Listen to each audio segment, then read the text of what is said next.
Hi friends, இன்றைக்கி நம்ம பார்க்க போகிறது வெயிட் லாஸ் சேலஞ்சோட 14ஆம் நாள் வீடியோ தாங்க பார்க்க போகிறோம். வழக்கம் போல் இன்றைக்கி 6 மணிக்கெலாம் வாக்கிங் கிளம்பியாச்சுங்க. இன்றைக்கி பார்க்குறதுக்கு கொஞ்சம் வெயில் அடிக்காதது போல் தான் இருக்குது. சரி வாங்க நம்ம வாக்கிங் கிளம்பிடலாம். பாருங்கள், இன்றைக்கி நம்ம எங்கள் ஊர் பார்க்குக்கு தாங்க நடக்க போகிறோம்.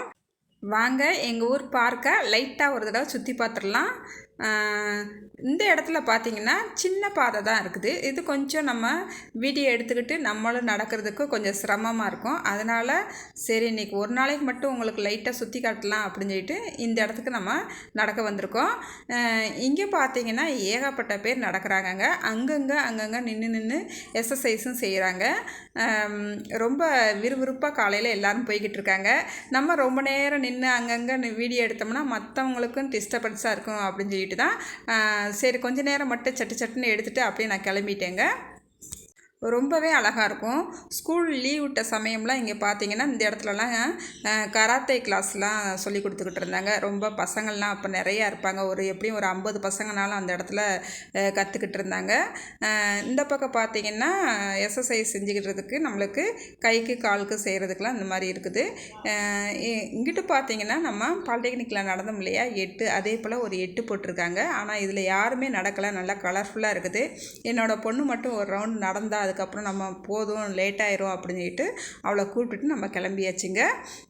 அப்படியே இந்த சைடு வந்தீங்கன்னா கேட்டு பக்கத்தில் ஐ லவ் விருதுநகர்ன்ட்டு எழுதியிருக்கும் பாருங்கள். ரொம்பவே சூப்பராக இருக்குங்க. இது நல்ல நைட் டைம் வந்தோம்னா நல்லா லைட் போட்டிருக்கும், பார்க்குறதுக்கு செம்மையாக இருக்குங்க.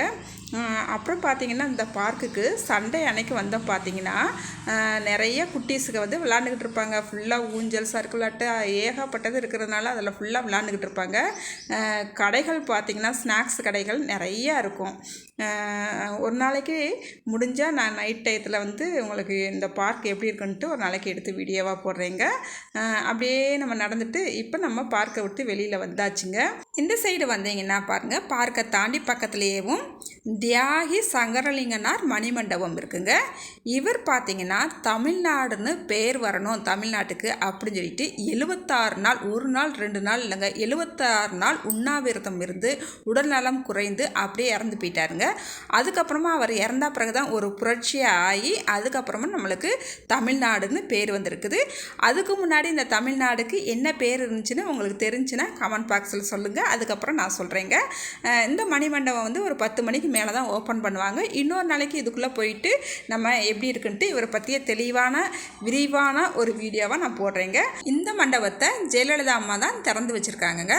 அப்படியே இந்த சைடு பார்த்தீங்கன்னா பக்கத்தில் ஒரு நூலகம் இருக்குங்க. இதுவுமே நல்லா கொஞ்சம் பெருசாக தான் இருக்குது.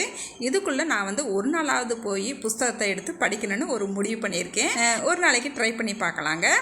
அதுக்கப்புறமா நம்ம அப்படியே நடந்து வெள்ளச்சாமி நாடார் பாலிடெக்னிக்கு வந்தாச்சுங்க. வந்துட்டு இது தாங்க முன்கேட்டு. நம்ம வந்து பேக் சைடு வந்துட்டு அப்படியே கிரவுண்டில் நடந்துட்டு நம்ம வீடு பக்கமாக இருக்கிறனால அப்படியே போயிடுவோம். இன்றைக்கி வந்து பார்க் வரதுனால இவ்வளோ தூரத்துக்கு நம்ம வந்துட்டு போயிடுவோம். அதுக்கப்புறமா என்னோடய பொண்ணு சொன்னால் எம்மா சைக்கிள் வச்சுருக்கிறேன், நீங்கள் ஒரு ரவுண்ட் சைக்கிளில் போயிட்டு வாங்க அப்படின்னு சொல்லிட்டு இருந்தா. நானுமே சைக்கிள் ஓட்டி ஒரு 20 வருஷம் இருக்குங்க. ஸ்கூல் படிக்கிற டயத்தில் நம்ம சைக்கிள் ஓட்டினது. அதுக்கப்புறமா நம்ம இப்போல்லாம் வண்டியில் தான் போகிறது வர்றது. சரின்ட்டு சைக்கிளில் ஒரு ரவுண்ட் போயிட்டு வந்துட்டு வீட்டுக்கு வந்து சேர்றதுக்கு 7:30 ஆயிடுச்சுங்க. அதுக்கப்புறம் குளிச்சுட்டு வந்துட்டு நம்ம நெல்லிக்காய் ஜூஸ் பண்ணிவிட்டு 3 பேரும் குடிச்சுக்கிட்டாச்சு. அதுக்கப்புறம் என்னோடய பொண்ணு வந்து நைட்டேவும் கொஞ்சம் நட்ஸ் எல்லாம் ஊற வச்சுருந்தா. சரி உங்கள் அப்பாவை நீயும் சாப்பிடுங்க, எனக்கு எதுவும் வேணாம்னு சொல்லிட்டு நான் கடன்னு அடுத்த கட்ட பிரேக்ஃபாஸ்ட்டு செய்யணுமே அப்படின்னு சொல்லிட்டு லேட் ஆயிடுச்சு. அந்த வேலைகளை ஆரம்பிச்சுக்கிட்டு இருந்தேன். இன்றைக்கி எனக்கு பார்த்தீங்கன்னா சத்து மாவு சூப்பு தாங்க பண்ணியிருக்கிறேன். நல்லா கேரட்டு பீன்ஸ் போட்டு கொஞ்சம் லிக்விடாக நல்லா தண்ணியாக பண்ணியிருக்கிறேன். என்னோடய வீட்டுக்காருக்கு பார்த்தீங்கன்னா அவர் வந்து கோதுமை தோசை தான் எனக்கு வேணும்னு சொல்லிட்டாங்க. என்னோடய பொண்ணு எனக்கு அரிசி மாவு தோசை வேணும்ன்ட்டா. சாம்பார் வச்சுருந்தேன், இட்லி பொடி இருந்துச்சு. அவங்க 2 பேர்த்துக்கு தோசை தான் வேறு இட்லி பொடியும் சாம்பாரை வச்சு சாப்பிட்டுக்குங்க அப்படின்னு சொல்லிட்டு அவங்களுக்கு தோசை ஊற்றி கொடுத்துக்கிட்டேன். அதுக்கப்புறமா எனக்கு சூப்பும் ஒரு கை முளைக்கட்டிய பாசிப்பயிறு சாப்பிட்டேங்க. அப்புறம் அவங்களுக்குமே ஒரு கை பாசிப்பயிறு கண்டிப்பாக சாப்பிட்ணுன்னு சொல்லி அவங்களுக்கும் கொடுத்தாச்சு. அப்படியே நம்ம மதியானம் செய்கிற எல்லா வேலைகளையும் முடிச்சுட்டு மதியான சாப்பாடு வந்து ஒரு 1:30க்கெலாம் எடுத்துக்கிட்டாச்சுங்க. 2 சப்பாத்தி, கொஞ்சம் கறி குழம்பு இருந்தது, கொஞ்சமாக பீட்ரூட் பொரியல் அப்படி வச்சு சாப்பிட்டுக்கிட்டேங்க. நல்லா திருப்தியாக இருந்தது, சாப்பிட்றதுக்கும் சூப்பராக இருந்துச்சு. இதுதாங்க என்னோடய மதியான சாப்பாடு. அதுக்கப்புறம் பார்த்திங்கன்னா நம்ம செய்கிற எல்லா வேலைகளையும் முடிச்சுட்டு ஒரு 5:30 போல் ஒரு பப்பாளி பழம் இருந்துச்சு. சரி இது இன்றைக்கி நம்ம கட் பண்ணி சாப்பிட்டுக்கலாம் அப்படின்னு சொல்லிட்டு கட் பண்ணி பார்த்தீங்கன்னா அவ்வளோ விதை இருந்துச்சுங்க. உள்ள நல்லா கரேர்னு இருக்குது இந்த விதை. இந்த பழமும் சாப்பிட்றதுக்கு அவ்வளோ டேஸ்ட்டாக இனிப்பாக இருந்துச்சு. இங்கே பாருங்கள், விதையை பாருங்களேன் எவ்வளோ விதைகள் இருக்குதுன்னு. இந்த மாதிரி விதையாக இருக்கிற பழங்கள் தான் நம்ம வாங்கி சாப்பிடணுங்க. விதை இல்லாத பப்பாளி பழம் நம்ம வாங்கி சாப்பிடவே கூடாதுங்க. அதுக்கப்புறம் அந்த பப்பாளி பழத்தை நான் கட் பண்ணிவிட்டு கொஞ்சமாக எடுத்துக்கிட்டு ஒரு செவ்வாழைப்பழம் எடுத்துக்கிட்டேங்க. இதுதான் என்னோடய நைட் சாப்பாடுங்க. இது நான் ஒரு 6 மணிக்கெல்லாம் இதை சாப்பிட்டுக்கிட்டேங்க. அதுக்கப்புறமா நம்ம வாக்கிங் இன்றைக்கி காய்கறி வாங்குறதுக்காண்டி கிளம்பியாச்சு. எங்கள் ஊரில் திங்கக்கிழமைனா சந்தை போடுவாங்க. அதனால் 6:30க்கு போனதுங்க. 8:30 ஆயிடுச்சு வர்றதுக்கு. 2 மணி நேரம் வாக்கிங் பண்ணியாச்சுங்க. நைட் டைம் போனதுனால அதை வீடியோ எடுக்க முடியல.